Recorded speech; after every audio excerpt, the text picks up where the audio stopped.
Welcome back to the best Magic the Gathering channel on in the planes, the universe, whatever. In this video we will be going over the Murders of Marcon Commander Deck, Revenant Recon.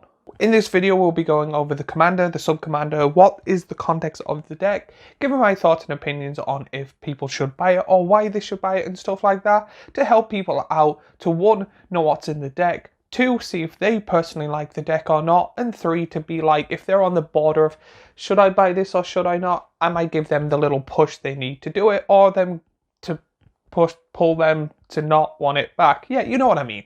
Now when it comes to this, I'm going to say I'm going to be probably a little bit biased for 2 reasons on both ends. 1, I love Dimir. Dimir is pretty much one of my favorite. It's not my favorite, but it's one of my favorite dual colors.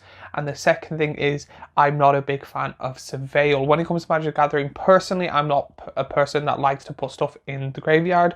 I do like putting other people's stuff into graveyards. One of my favorite decks I've ever made is Captain Negroth, where I mill them and then take their best stuff from like graveyard recursions that say like take a creature from a graveyard.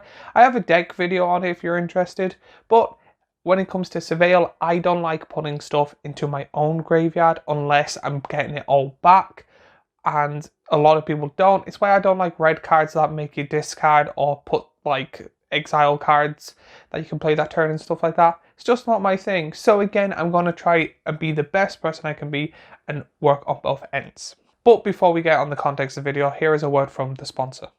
The sponsor of this video is me. I have started an Etsy page where I'm going to try and be selling clothes that I've designed, thought would be funny, thought would be cool, thought would be amazing on people's bodies. So I literally spent maybe a month or 2 looking at different resources and stuff to come up with the nicest clothes I could possibly find, with the coolest designs that I have done myself, with stuff like playmats, hoodies, t-shirts. I'm going to try and do phone cases. They're harder than I thought, but I do think that it is a really good thing to actually put into. So if you would like to help me out or help the channel out, please go onto my Etsy. It will be linked down below and you'll be able to find very nice clothing and also be supporting the channel. So links down below, and also if there's any other designs, I will be putting on any of my social media, so please follow me there as well. Now that that handsome guy is done talking, we are going to be talking about the commander of the deck. Miracle Obsessive Theorist. For 1 blue and a black, you get a legendary creature vampire detective that is a mythic. He has Flying and Vigilance. Whenever you surveil, put a 1/1 counter on Miracle Obsessive Theorist. At the beginning of your end step, you may return tag a creature card with power less than Marco from the graveyard to the battlefield and is a 1/3. To be honest, this pretty much has a lot of stuff I love when it comes to a commander. It is cheap. It's only 3 mana. It comes with multiple keywords, 2 of them. It is a 1/3, which is again not the best, but for how much money you're paying makes sense. But it also powers up. So there is 2 things you can do in this deck right off the bat, which is 1, hit someone with commander damage because you're surveilling out the wazoo, and the second thing being playing creatures from your graveyard. So you get it like if you have a big demon or a big like serpent or anything like that, you literally get to put it in your graveyard, wait a few turns, power him up, one-shot someone, and get to play either a really big serpent or demon or something like that from your graveyard, which again would probably be a really good blocker. When it also comes with this, there is also a finality counter on it, but there is like cards that let you get rid of tokens. So pretty much it's one of those things where I know there's an artifact that you can tap and remove a counter, and there's like cards and creatures that also let you move counters and stuff. So this is really good for stuff like that, because you literally just get to play the card, get rid of the finality counter, and if it dies again, you have a chance to bring it back. This is a commander I would personally love and play myself. My only problems is it only powers up with Surveil. Again, I know it's starting to do with the theme and stuff, but I just don't like Surveil. But I understand why. I'm not giving out that it's on the card. I understand why. It's just, that is the only thing. I could see myself building this deck. It is a very me commander. But you cannot have the commander without the sub-commander. So the sub-commander is Marrow Deep Operative. For 3 blue and a black, you get a legendary creature, Octopus Rose, that is a mythic. Whenever Marrow Deep Operative attacks, clash with defending player. Whenever you win a clash, draw a card, then you may cast a spell from your hand with mana value 8 or less without paying its mana cost, and it's a 1/8. 5 mana is usually where I kind of question if I want to play the commander or not, because usually if it's anything higher, I don't usually want to play it unless it's got a broken ability, something like Toxrill. When it comes to the sub-commander, I'm not the biggest fan of it. I do think it is a really good card and Clash is a really cool ability. My biggest problem when it comes to this is I don't think it is commander worthy. I think it's better in the 99. I think when it comes to a commander like this, or sub-commander like this, it's more better to have a commander with a theme and being able to play it. So pretty much if you want to have a Dimir extra turn deck, this card will be great because you get to play some of them more expensive extra turns for free if you can. Stuff like if you want to mill as well, it seems to be more focusing on this as a commander will not do you well. It seems to be having a really good deck where this is just that little extra push is better in my personal opinion. But let's get onto the deck itself, starting off with creatures. When it comes to this deck, there is 30 creatures in total, and here are some of the best. Copycatchers, Watcher of Hours, Eye of Duskmantle, Unsinkable Tail, Dream Eater, Phyrexian Metamorph, Sphinx of the Second Sun, Dodge Detective, Doom Whisperer, Grave Titan, Massacre Worm, Overseer of the Damned, Twilight Prophet, Lazav the Multifarious, Master of Death. With these creatures in the deck, I'm actually shocked of how good these are, but again, they have upped the price of these decks. So of course, there is a few cards that I'm shocked seeing, and there is a lot of Surveil, mostly in the common and uncommon, but there is a lot of Surveil in the rare. There's a lot of cards that I haven't seen in a while that I'm happy are getting reprints. This, when it comes to creatures alone, hands down, is actually kind of worth it. There's not many cards I can think of from the top of my head that would make this deck better. Now, in saying that, there is probably creatures that would make this better, but when it comes to this deck, personally, I think it is fine so far with the creatures. So let's go on the next part. Next, we are going on to the enchantments. When it comes to the enchantments, there are 6 in total, but there's only 2 I want to talk about, and they are Case of the Shifting Vintage, Phyrexian Arena. Now, when it comes to enchantments, this is not the strongest point. I can't actually, because I'm not a big Surveil player, I don't know many Surveil enchantments that are really good. I don't even know if there is any Surveil enchantments except for the one that was shown. But I do find when it comes to this, reprinting Phyrexian Arena. Phyrexian Arena is one of those cards that are really good in so many generic decks that having it expensive is not really good. I think they're doing what they did with Sol Ring, which people are going to play Sol Ring and put it in every deck. People are going to put Phyrexian Arena in a lot of decks. So reprinting it as much as they possibly can to make it cheaper and accessible for everyone is a good idea. I do like when they do this to certain cards.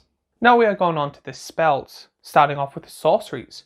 When it comes to this deck, there are 7 spells in this deck, and here are some of the most better ones. Charnel Cerridon, Black Sun Zenith, Reanimate, Rise of the Dark Realms, and Toxic Deluge. Now, after actually doing research and looking at this deck, I'm actually shocked. I had to double take and kind of read the cards again, because to be honest, out of all the decks I've done the last year and a bit, these are amazing. It does exactly what the deck wants to do. It's got really good at famous board wipes and got really good cards like Toxic Deluge and stuff like that. Pretty much gets rid of anything with Indestructible, especially with Black Sun Zenith. These cards, this in my opinion, is the best part of the deck. I find them to be absolutely amazing sorceries and hands down some really good cards. But you cannot have sorceries without instances, so in this deck there is 8 in total, and here are some on screen. Counterpoint, Mission Briefing, Pylon. So of course, after seeing how amazing the sorceries is, the instances, not as bad as I thought, but again, a little bit lower than I would like it to be. But again, it counteracts with the sorceries. I think, again, when it comes to this, the sorceries is going to be the best part of the deck. And to be honest, a big part of why I would actually kind of want to buy this is the commander is my play style, and it has Toxic Deluge, Black Sun Zenith, and stuff like that are really awesome commander cards. So again, this is a kind of deck that I would prefer playing, and I just think the sorceries and the enchantments so far are the weakest points. But again, not every deck that you buy straight off the bat is going to be like CDH level, so I'm not giving out when I say they're the weaker part. I'm just saying out of the entire deck, this is the weaker part, as in of course it's going to be a thing. So let's go on to the artifacts of the deck. When it comes to the artifacts, there is 9 in total.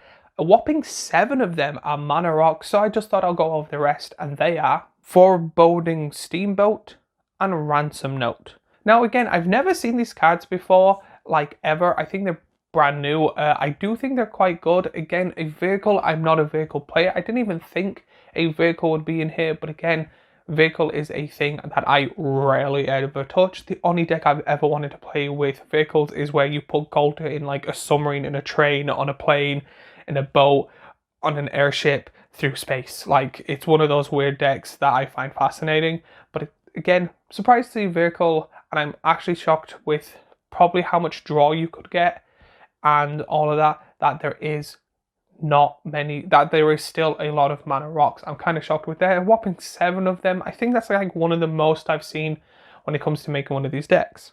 And then finally, the lands. When it comes to the lands, there is 36 in total. This is where it comes to, is this deck worth it or not? It's why I usually do the lands last, but also the last in general, because I find, depending on the price of the deck, it's the lands that make it worth it or not worth it, because it's one of those things where personally I would like to be able to go to my play group with this bought, open it up, sleeve it, and play it right away, where it depends on how well or how good it is. Now, again, they have got better when it comes to making decks. I'm not going to put them down there. My biggest problem is they've also upped the price, and that's where it gets a bit, is this worth it or not?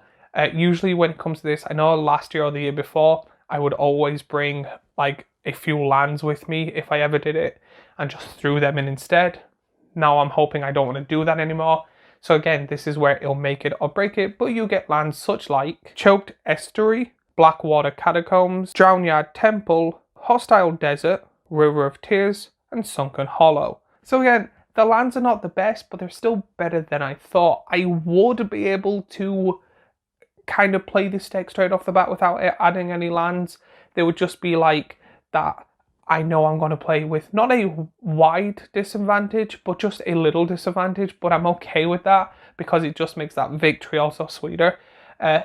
So let's go on to my whole thoughts of the deck. So if you haven't guessed, sorceries are on point. The creatures are really, really good. The artifacts are quite good, same with the lands, and the weakest is the instances and enchantments. But again, that is completely fine. I don't know Surveil well enough to actually be like, needs more Surveil enchantments, or this should be in here no matter what. So again, I can't really fault them for that. The creatures are great. Depending on the price, I would probably get this personally because it is my playstyle. However, I do have from the top of my head 2 Dimir decks that are quite annoying and good, and I'm not ready to build a third, even though I want to build a fairy Dimir deck with the uncommon fairy that whenever a fairy enters battlefield, everyone loses a life. So again, I don't want to build a 4th one, but I do think this is a really good deck in general. So if you were actually to buy this, I do say it is personally worth it. I do think Wizards are doing better when it comes to making decks and stuff, so I'm happy they are putting in the work. But if you have any questions when it comes to this deck, or any like inquiries, any cards you think should be in the deck or should not, let me know in the comments down below. While you're there, remember to like and subscribe and stuff like that, and watch more of my content. Share it to your friends, share it to your enemy and all that other stuff. But as always, if you like me talking about this Magic deck, I have another video where I talked about the previous one here, a playlist of Magic the Gathering content here, and a subscribe button here. We're so close to 3/4 way to my first 1,000 subscribers, so please help the channel out and all of that good stuff, and I'll see you all in the next video.